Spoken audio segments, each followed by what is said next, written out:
Hello everyone, welcome to Vivek Tutorials. In this video, we are starting with the first chapter of science, that is laws of motion. Laws of motion start करने के पहले हम एक अलग सा कुछ topic पढ़ते हैं जो कि ऑफ कोर्स साइंस के फिजिक्स वाले पार्ट में यूज होता ही है. So the terms which we are going to study is scalar and vector. ठीक है, हम जब चैप्टर कंटिन्यू करेंगे और जब हम चैप्टर पढ़ते हैं तो बहुत बार ये टर्म आता है कि this quantity is scalar, this quantity is vector. तो उससे अच्छा हम पहले ही समझ लेते हैं कि स्केलर और वेक्टर में फर्क क्या है. और ना सिर्फ फर्स्ट चैप्टर में, जो भी फिजिक्स के चैप्टर हैं इसमें, जैसे वर्क एंड एनर्जी हो गया या इलेक्ट्रिक करंट है, तो हर जगह ये यूज होने वाला है. ठीक है, सो पहले हम पढ़ते हैं स्केलर्स और वेक्टर्स क्या होते हैं.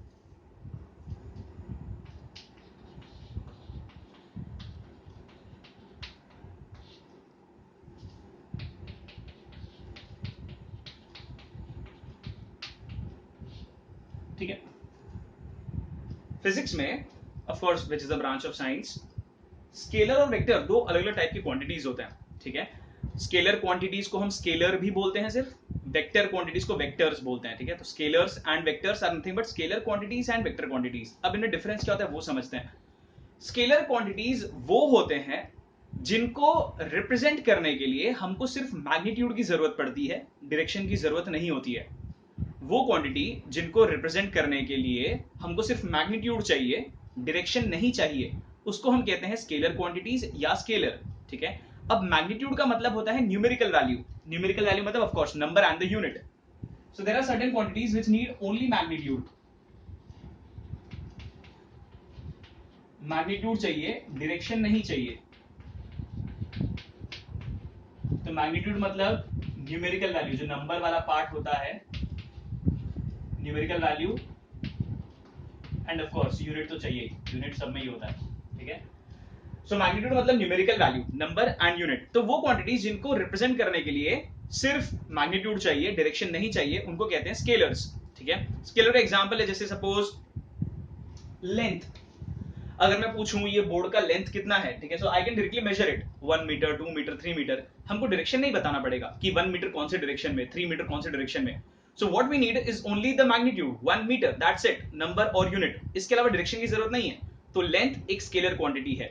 वैसे अगर हम बात करते हैं मास की, ठीक है, suppose if I go to buy 2 kg of sugar, ठीक है, तो मैं जाके बोलूंगा 2 किलो शक्कर चाहिए, तो वो नहीं पूछेगा डायरेक्शन कौन सा, कौन से डायरेक्शन में 2 किलो शक्कर दूं.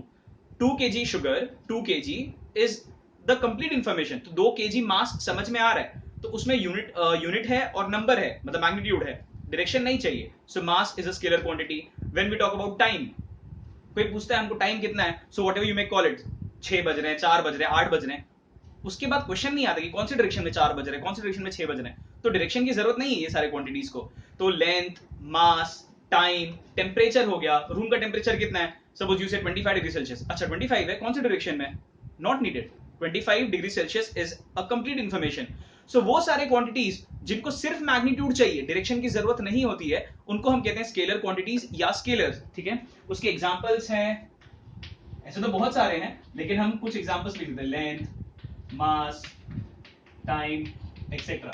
ठीक है, अभी फिलहाल ये याद रखना है कि 3 एग्जांपल है, लेंथ, मास, टाइम, और ये सब स्केलर मतलब सिर्फ मैग्नीट्यूड चाहिए, डायरेक्शन नहीं चाहिए होता है. अब वेक्टर क्वांटिटीज वो होते हैं जिनको मैग्नीट्यूड तो चाहिए ही, डायरेक्शन भी चाहिए. So the quantities which need both magnitude also and direction also, magnitude भी, डायरेक्शन भी. तो वैसे क्वांटिटीज को हम बोलते हैं वेक्टर क्वांटिटीज या वेक्टर्स. ठीक है, so the quantities which need both magnitude and direction, magnitude मतलब numerical value along with its unit, और डायरेक्शन भी चाहिए, तो उसको हम कहते हैं वेक्टर क्वांटिटी या वेक्टर्स. ठीक है, अभी इसके एग्जांपल एकदम सिंपल लेते हैं, फोर्स. ठीक है, अब फोर्स एक वेक्टर क्वांटिटी है. क्यों वेक्टर क्वांटिटी, जैसे सपोज बहुत बार ऐसा होता है कि दरवाजे पे लिखा होता है पुश या पुल. ठीक है, और अगर सपोज वो नहीं लिखा है पुश या पुल, मतलब दरवाजा हमको खोलना है और उस पे नहीं लिखा है पुश या पुल, तो हमारा जनरल टेंडेंसी होता है कि हम दरवाजे को सीधे धक्का मारते हैं. ठीक है, we tend to push the door. लेकिन कोई डोर ऐसा होता है जिसको पुल करना होता है. So even when you are pushing, जब तुम धक्का मार रहे थे तब भी तुम फोर्स अप्लाई कर रहे थे, लेकिन डायरेक्शन वाज नॉट करेक्ट. तो तुमने मैग्नीट्यूड अप्लाई किया, धक्का मारा है, बट डायरेक्शन सही नहीं था, डायरेक्शन ऐसा होना चाहिए था. तो मतलब फोर्स अप्लाई करना he is not important, force सही डायरेक्शन में अप्लाई करना इज इंपॉर्टेंट. तो मतलब फोर्स के लिए डायरेक्शन भी इंपॉर्टेंट है. तो ऐसे क्वांटिटीज जिनको मैग्नीट्यूड के साथ डायरेक्शन भी चाहिए होता है उनको कहते हैं वेक्टर क्वांटिटीज. सो एग्जांपल है इसका force, then next is acceleration,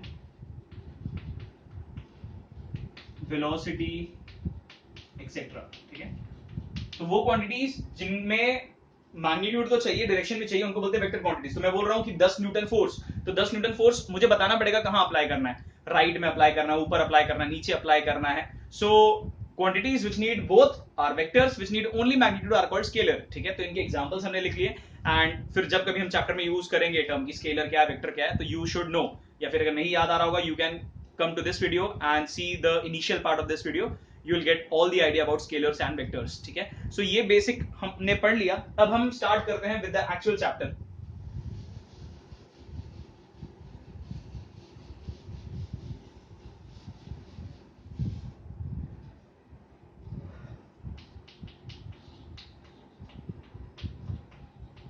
chapter का नाम है लॉज ऑफ मोशन.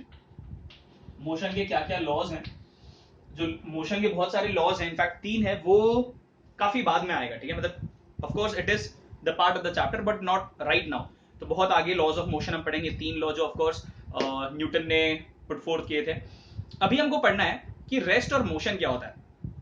रेस्ट मतलब रुका होना, मोशन मतलब मूव करना. ठीक है, तो अब कोई ऑब्जेक्ट रुका है या कोई ऑब्जेक्ट मूव कर रहा है, वो हमको पता कैसे चलता है. सर इसमें क्या है, मतलब वो देख के ही पता चलता है कि वो रुका है या मूव कर रहा है. सर आप ये क्या पूछ रहे हो. नहीं, इसको हमको डिटेल में समझना है कि when do we say an object is at rest, when can we say the object is moving. ठीक है, तो अब कैसा होता है ना ये कि we all know earth is of course rotating, revolving also. In fact earth नहीं, पूरा सोलर सिस्टम ही मूव कर रहा है, हमारा गैलेक्सी भी घूम रहा है. तो अर्थ घूम रहा है मतलब ऑफ कोर्स एशिया भी घूम रहा होगा, एशिया घूम रहा है मतलब इंडिया भी घूम रहा होगा, इंडिया घूम रहा है of course Maharashtra, Mumbai, Bhayandar, of course everything is moving. ठीक है, तो अब जब सब मूव कर रहा है तो सब कुछ मोशन में, मतलब तो इसका मतलब the board is also moving, I am also moving. But this is not what we understand by motion. हमारे लिए अभी ऐसे तो सब कुछ ही मूव कर रहा है इस यूनिवर्स में, so we can't say that it is at motion. Motion को हम कैसे समझते हैं, अगर कोई ऑब्जेक्ट अपना पोजिशन इमीडिएट सराउंडिंग मतलब आजू बाजू का. ठीक है, हमको पूरे यूनिवर्स को, पूरे गैलेक्सी को, पूरे सोलर सिस्टम को कंसीडर नहीं करना है. उस हिसाब से तो सब मूव कर रहा है, तो कुछ रेस्ट पे है ही नहीं. But that is not what we understand by motion. हमको अपने इमीडिएट सराउंडिंग मतलब नियर बाय सराउंडिंग, आजू बाजू के हिसाब से देखना है कि कोई चीज मूव कर रहा है या नहीं. ठीक है, so when object changes its position, जब अपना वो पोजीशन चेंज करता है इमीडिएट सराउंडिंग के हिसाब से, आजू बाजू जो भी है, तो हम कहते हैं वो मोशन में. लेकिन अगर सराउंडिंग के हिसाब से वो अपना पोजीशन चेंज नहीं कर रहा है तो वो रेस्ट पे है. For example, now as I am speaking, I am towards the left end of the board, board के लेफ्ट एंड की तरफ हूं मैं. ठीक है, and as I continue to speak I have reached the right end of the board. ठीक है, तो तुमको पता चलेगा कि सर मूव किए हैं. क्यों मूव किए हैं, बिकॉज इनिशियली मैं बोर्ड के लेफ्ट साइड पे था, अब मैं बोर्ड के राइट साइड पे हूं. तो यू कैन जज, you can see my position. Sir पहले लेफ्ट में थे, अब राइट में आ गए, तो लेफ्ट से राइट आया. ऑफ कोर्स मतलब I have change my position with respect to the board, with respect to the surrounding around me. ठीक है, तो जब कभी एक ऑब्जेक्ट अपना पोजीशन चेंज करता है सराउंडिंग के हिसाब से तो वो मोशन है. And now when I am speaking I am not changing my position. ठीक है, मतलब मैं जहां खड़ा हूं यू कैन सी कि जितना डिस्टेंस यहां पर उतना डिस्टेंस यहां पर भी है. I am not moving either left और right, I am standing where I am not changing my position. तो अब मैं हूं रेस्ट पे. तो जब कभी एक ऑब्जेक्ट अपना पोजीशन चेंज करता है सराउंडिंग के हिसाब से तो वो मोशन में है. अगर वो अपना पोजीशन चेंज नहीं कर रहा है तो वो रेस्ट पर है. ठीक है, तो ये चीज हमको ध्यान देना है. अब हम पढ़ते हैं कि ये चैप्टर का नाम है लॉज ऑफ मोशन. तो ऑफ कोर्स हमको मोशन के बारे में ही पढ़ना है. There is nothing to study about rest. अभी रुका हुआ है तो उसमें पढ़ना क्या है, कैसे रुका हुआ है, क्यों रुका हुआ है, कुछ नहीं पढ़ सकते उसमें. It is at rest, so it is at rest. But motion में बहुत कुछ पढ़ना होता है. ठीक है, तो पूरा चैप्टर ही हमारा मोशन के अबाउट है. तो अब हम पढ़ते हैं कि जब मोशन हो रहा है तो ऑब्जेक्ट मूव करेगा. ऑब्जेक्ट मूव करेगा मतलब वो कुछ डिस्टेंस भी तो कवर करेगा. Now when I'm speaking and I am moving because my position is changing as far as the surrounding is concerned, so I have covered certain distance. मैं यहां से यहां आया. तो अब हम जो नेक्स्ट टॉपिक पढ़ रहे हैं वो है डिस्टेंस, और डिस्टेंस से ही एक सिमिलर टर्म है डिस्प्लेसमेंट. तो हम दोनों को साथ में पढ़ेंगे ताकि डिफरेंस समझ में आए. So here we go with the first important topic of the chapter, distance and displacement. ना अब सपोज ऑफ कोर्स मैं मोशन परफॉर्म कर रहा हूं, आई एम मूविंग, तो I will be covering certain distance. तो मान लेते हैं मैंने स्टार्ट किया अपना मोशन पॉइंट ए से, ठीक है, पॉइंट ए से स्टार्ट किया मैंने, एंड पॉइंट ए से ट्रैवल करने के बाद मैं नीचे आया, I have reached point B, और यहां से यहां आते आते मैंने 4 मीटर कवर कर लिया, ठीक है, ए से बी पहुंचा मैं और मैंने 4 मीटर कवर करके नीचे आया। अब बी से मैं अपना डायरेक्शन चेंज करता हूं, so I was travelling southwards here, this is south, अब मैं यहां जा रहा हूं, ठीक है, दिस इज टुवर्ड्स ईस्ट। अब मैं अपना डायरेक्शन चेंज किया and I am travelling certain distance, alright, तो मैंने कुछ डिस्टेंस ट्रैवल किया and I have managed to reach point C, तो मैं बी से अब सी तक पहुंच गया। तो यहां पर मैंने कवर किया सपोज 3 मीटर, ए से बी पहुंचने के लिए 4 मीटर कवर किया, बी से सी पहुंचने के लिए 3 मीटर कवर किया, ठीक है। तो मेरा इनिशियल पोजीशन मतलब जहां से मैंने स्टार्ट किया था वो है point A, so initial position is point A, final position मैं इवेंचुअली कहां पर रुका लास्ट में, पॉइंट सी पर, तो A is the initial position, C is the final position. तो ए से सी तक जाने के लिए मैंने कितना डिस्टेंस कवर किया, it is as simple 4 + 3 7 metre, ठीक है, so I'll write here distance is 4 + 3 = 7 meter. So I have started from point A, I have reached point C via B, via मतलब through, B से होते हुए मैं C पहुंचा, ठीक है। तो जितना मैंने टोटल लेंथ कवर किया पाथ का, उसको हम बोलते हैं distance. Distance is the length of the actual path travelled. Actual path का मतलब है जो हम वाकई ट्रैवल कर रहे हैं, उस पाथ, उस रास्ते का जो लेंथ है उसको हम बोलते हैं distance. So this is the path what I have followed from A to B and B to C. तो टोटल पाथ मैंने कितना कवर किया, उसका लेंथ कितना है, 4 + 3 7 metre. So distance is the length of the actual path travelled, जो हम वाकई ट्रैवल करते हैं उसको हम कहते हैं डिस्टेंस, ठीक है। सो डिस्टेंस आया ये, और डिस्टेंस का स्टैंडर्ड यूनिट होता है मीटर, ठीक है। एक यूनिट, ऐसे तो बहुत सारे हो सकते हैं, मीटर, सेंटीमीटर, किलोमीटर, माइल, बहुत सारे, लेकिन स्टैंडर्ड यूनिट मतलब जो सबसे ज्यादा इंपॉर्टेंट है वो है मीटर, याद रखना है, ठीक है। सो डिस्टेंस का एसआई यूनिट और the standard unit is metre. Now इसके बाद हम पढ़ते हैं कि ए से बी पहुंचा और बी से सी पहुंचा, मतलब मेरा इनिशियल पोजीशन है ए, फाइनल पोजीशन है C, but when I look now कि मैं ए से बी गया, बी से सी गया, जब मुझे ए से सी ही जाना था तो मैं डायरेक्टली भी तो जा सकता था, ठीक है। देयर वाज एक शॉर्टकट था ना, तो मतलब मैं ए से सी अगर डायरेक्टली आता ऐसे, ये रास्ते पे आता, इनिशियली मैं ए से बी और बी से सी गया, तो मुझे कवर करना पड़ा 7 मीटर। लेकिन अगर मैं ए से सी डायरेक्टली आऊं तो मुझे कम डिस्टेंस कवर करना पड़ेगा, because this is the shortest path, ठीक है, और द स्मॉलेस्ट लेंथ। तो ए से सी अगर डायरेक्टली आऊं तो कितना कवर करना पड़ेगा वो हम फाइंड करेंगे पाइथागोरस थ्योरम से, ठीक है। You must have studied Pythagoras theorem, तो यहां पे अप्लाई करते हैं। I can write ab² + bc² = ac², ठीक है। तो ये पाइथागोरस थ्योरम है, एक साइड का स्क्वायर प्लस दूसरे साइड का square is equal to hypotenuse का स्क्वायर, तो हाइपोटेन्यूज इज AC, AB का value is 4 square, BC is 3 square is equals to AC square. So AC square will be 4 square is 16, 3 square is 9, which we get as 25. But ये तो AC square 25 आया, तो AC will be square root of 25. That is nothing but 5 meter. ठीक है, मतलब अगर मैं A से C डायरेक्टली जाता तो मुझे सिर्फ 5 मीटर कवर करना पड़ता, जो कि सबसे छोटा रास्ता है, क्योंकि मैं A से C गया तो मुझे 7 मीटर कवर करना पड़ा, बट A से C डायरेक्टली जाऊं तो 5 मीटर कवर करना पड़ रहा है।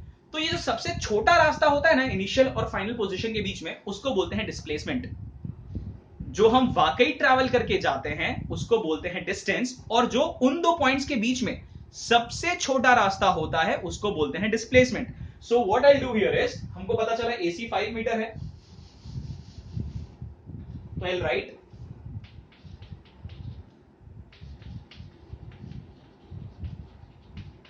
डिस्प्लेसमेंट इज 5 मीटर, ठीक है। तो ये ध्यान देना है, distance is the length of the actual path travel, जो हम वाकई में ट्रैवल कर रहे हैं, जो हम असली में ट्रैवल कर रहे हैं, उस पाथ के लेंथ को हम बोलते हैं डिस्टेंस। और जो उस पोजीशन के बीच में हम जहां से स्टार्ट किए और जहां पर खत्म कर रहे हैं उसके बीच में जो सबसे छोटा रास्ता होता है उसको बोलते हैं डिस्प्लेसमेंट। ठीक है, सो यहां पे डिस्टेंस आया 7 मीटर, डिस्प्लेसमेंट आएगा 5 मीटर। हाँ, अगर ऐसा हुआ होता कि ए से सी जाने के लिए मैंने यही वाला रास्ता लिया होता, मतलब ए से सी डायरेक्टली आया होता मैं, तो उस केस में डिस्टेंस भी 5 मीटर होता, डिस्प्लेसमेंट भी 5 मीटर होता, क्योंकि मैंने वही पाथ एक्चुअली ट्रैवल किया जो सबसे छोटा था।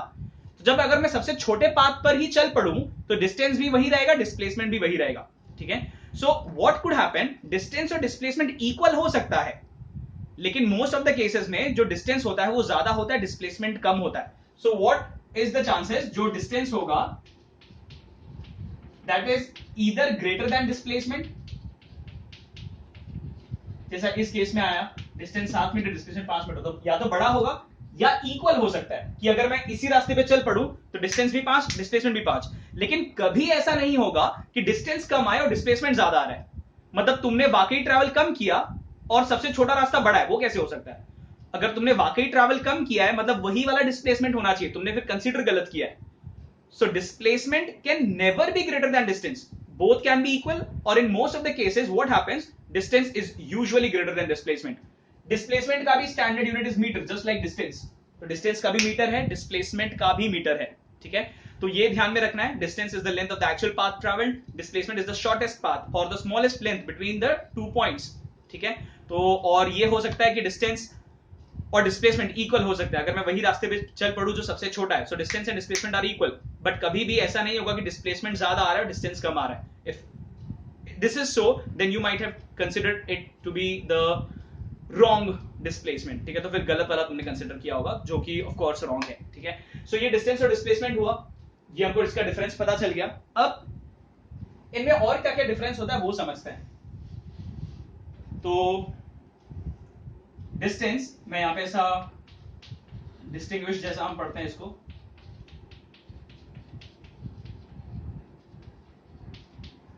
ठीक है। डिस्टेंस का पहला और इसका भी पहला पॉइंट डेफिनेशन, दोनों जगह पहला पॉइंट डेफिनेशन आएगा। डेफिनेशन में distance is the length of the actual path travelled, distance is the smallest length between 2 points. ठीक है, फिर सेकंड पॉइंट लिख सकते हो दोनों का यूनिट, बट यूनिट सेम है तो we need not specify. Differentiate करना मतलब अलग अलग क्या है वो बताना, सेम चीजें लिख देंगे तो फिर डिफरेंशिएट क्या हुआ। ठीक है, so I am not writing units, दोनों का यूनिट सेम होता है। नेक्स्ट मेजर डिफरेंस है एक और, डिस्टेंस जो है वो स्केलर क्वांटिटी होता है, डिस्प्लेसमेंट वेक्टर क्वांटिटी होता है, जो कि अभी हमने डिस्कस किया था इस वीडियो में। स्केलर मतलब जिसको सिर्फ मैग्नीट्यूड चाहिए, डायरेक्शन की जरूरत नहीं है। वेक्टर मतलब जिसको मैग्नीट्यूड भी चाहिए, डायरेक्शन भी चाहिए। एग्जांपल, इफ आई से यहां से दिल्ली का डिस्टेंस इज 1500 किलोमीटर, तो when I am saying the distance between Mumbai and Delhi is 1500 kilometre, तो इसका मतलब है कि length of the path Mumbai से दिल्ली का 1500 किलोमीटर है। तो ये डिस्टेंस बता रहा हूं मैं, क्योंकि मुझे डायरेक्शन की जरूरत नहीं है, मैं खाली सिर्फ पाथ का लेंथ बता रहा हूं, दैट इज डिस्टेंस। तो distance is a scalar quantity. ठीक है, नाउ डिस्प्लेसमेंट जो है वो वेक्टर क्वांटिटी होता है। वेक्टर क्वांटिटी मतलब तुम वैल्यू तो बताओगे कितना मीटर, लेकिन डायरेक्शन भी स्पेसिफाई करना पड़ता है। सो एग्जांपल, अगर मैं बोल रहा हूं मैं 100 मीटर ट्रैवल करके आया, तो दिस इज डिस्टेंस, क्योंकि 100 मीटर बोला सिर्फ मैंने। अगर मैं बोलूं मैं 100 मीटर नॉर्थ में ट्रैवल करके आया, सो when direction accompanies magnitude, now it becomes displacement. ठीक है, तो सिर्फ 100 मीटर मूव करना मतलब मैं खाली लेंथ ऑफ द पाथ बता रहा हूं, मैं डायरेक्शन नहीं बता रहा हूं। तो मैंने 100 मीटर ट्रैवल किया मतलब दिस इज द डिस्टेंस। मैंने 100 मीटर नॉर्थ में ट्रैवल किया, 100 मीटर साउथ में ट्रैवल किया, तो डायरेक्शन जब बता दूं तब वो बन जाता है डिस्प्लेसमेंट। तो नेक्स्ट पॉइंट याद रखना है, distance is a scalar quantity, displacement is a vector quantity. तो डिस्प्लेसमेंट में डायरेक्शन भी इंपॉर्टेंट है। ठीक है, now third, distance can never B zero. Distance कभी भी जीरो नहीं हो सकता, क्योंकि अगर ऑब्जेक्ट मूव कर रहा है तो मतलब उसने कुछ पाथ का लेंथ तो कवर किया ही है। ऐसा तो हो नहीं सकता कि वो मूव किया और कुछ कवर ही नहीं किया, नॉट एट ऑल पॉसिबल। तो distance can never B zero. ठीक है, it can never B zero. Displacement can be zero. ठीक है, अब डिस्प्लेसमेंट जीरो कैसे हो सकता है, आई विल नॉट राइट, लिखता हूं can not be zero and this can be zero, मतलब हमेशा जीरो का जरूरी नहीं है, बट जीरो हो सकता है। जैसे यहां पर एग्जांपल लेते हैं, ये वाले में अगर सपोज ऐसा होता कि मैं ए से स्टार्ट करूं, ए से बी गया, बी से सी गया और सी से वापस से ए गया, ठीक है, I am starting from A and again reaching A, तो यहां पे डिस्टेंस कितना ट्रैवल हुआ है, 4 metre, 3 metre, 7, 7 plus 5 12. So if I start from A and if I reach A again, तो डिस्टेंस हो गया 12 मीटर, ठीक है। डिस्प्लेसमेंट इस केस में होगा 0। 0 क्यों होगा, क्योंकि मैं जहां से स्टार्ट किया मैं वहीं पर आ गया। कोई अगर मुझे बोले you are at point A और तुमको ए पर पहुंचने का सबसे छोटा रास्ता क्या है, मैं ए पर हूं और ए पर ही पहुंचना है, तो सबसे छोटा रास्ता क्या है, मैं मूव ही नहीं करूंगा, और जब मैं मूव नहीं करूंगा तो डिस्प्लेसमेंट इज 0, ठीक है। डिस्टेंस मतलब length of the actual path, तो मुझे ट्रैवल करना है, लेकिन डिस्प्लेसमेंट में सबसे छोटा रास्ता मतलब मैं इस पॉइंट पे हूं, पॉइंट ए पे हूं, और पॉइंट ए पर ही पहुंचने का सबसे छोटा रास्ता is I should not move, and when I don't move तो डिस्प्लेसमेंट इज 0, ठीक है। तो मैं अगर जहां से स्टार्ट कर रहा हूं वहीं आ जाता हूं तो डिस्प्लेसमेंट हो जाता है 0, ठीक है। तो ये याद रखना है, when the initial and final positions are same displacement is 0, क्योंकि वही इनिशियल है वही फाइनल है, तो वहां से वहां ही पहुंचना है, तो सबसे छोटा रास्ता जरूरत ही नहीं, मूव ही मत करो, तो डिस्प्लेसमेंट 0। लेकिन डिस्टेंस मतलब एक्चुअल पाथ होता है, तो तुमको ट्रैवल करके ही आना पड़ेगा, ठीक है। So distance can not be 0, displacement can be 0, ठीक है, ये ध्यान रखना है। एंड फिर उसके बाद दिस इज यूजुअली पॉजिटिव, ये पॉजिटिव ही होगा। यू कैन नॉट से मैं माइनस 500 किलोमीटर ट्रैवल करके आया, माइनस 500 क्या होता है, it is 500, it can never B negative, it can never be 0, it is only positive. तो डिस्टेंस हम उस पाथ के लेंथ को बोलते हैं, और पाथ का लेंथ कवर किया है तो ऑफ कोर्स कुछ तो डिस्टेंस कवर किया ही है, the value can never B negative. तो डिस्टेंस कभी भी नेगेटिव नहीं हो सकता, 0 नहीं हो सकता, मतलब डिस्टेंस हमेशा पॉजिटिव रहेगा, ठीक है। सो distance is always always and always positive. Displacement का ऐसा नहीं है, हमने यहां पे पढ़ा डिस्प्लेसमेंट 0 हो सकता है, डिस्प्लेसमेंट पॉजिटिव भी हो सकता है, जैसे यहां पर आया था 5 मीटर, डिस्प्लेसमेंट नेगेटिव भी हो सकता है। नेगेटिव कैसे, अगर सपोज मैं बोल रहा हूं this is point A, this is point B, A से बी मैंने ट्रैवल किया and suppose I have covered 10 metre, तो ए से बी जाना, तो 10 मीटर इज द डिस्टेंस और सबसे छोटा रास्ता भी वही है, तो 10 मीटर से डिस्प्लेसमेंट। लेकिन अगर मैं बी से ए जाऊं, उल्टा जाऊं, तो मैं 10 मीटर वापस से कवर कर रहा हूं, लेकिन डायरेक्शन ऑपोजिट है। ए से बी में I am moving like this, this is A, there is B, तो when I am moving I have covered 10 metre, I have come at point B. लेकिन अगर मैं बी से ए जाऊं, तो पहले मैं इस डायरेक्शन में आ रहा था, अब इस डायरेक्शन में जा रहा हूं, तो डायरेक्शन ऑपोजिट है। डायरेक्शन ऑपोजिट होने की वजह से हमको माइनस साइन डालना पड़ता है। माइनस साइन का मतलब वैल्यू नेगेटिव में नहीं है, नंबर यहां पे ऐसा नहीं हो सकता मैंने -10 मीटर मतलब मैं माइनस में चला नहीं होता है, माइनस का मतलब है डायरेक्शन ऑपोजिट है। हाँ, मतलब ओवरऑल इफेक्ट यही क्रिएट होता है कि डिस्प्लेसमेंट नेगेटिव हो सकता है। So when direction is opposite, 10 metre यहां पॉजिटिव तो 10 मीटर यहां नेगेटिव, या अगर सपोज मैंने इसको माना 10 मीटर पॉजिटिव इधर तो 10 मीटर नेगेटिव इधर होगा। So displacement can be negative also, displacement positive negative दोनों हो सकता है, लेकिन ये सिर्फ पॉजिटिव ही रहेगा, ठीक है। So distance can be positive, in fact distance is always positive, displacement can be negative. तो अब क्या करते हैं ना, मैं ये सब चीज को can not be 0, can be 0, और यहां पे आई राइट इज ऑलवेज पॉजिटिव,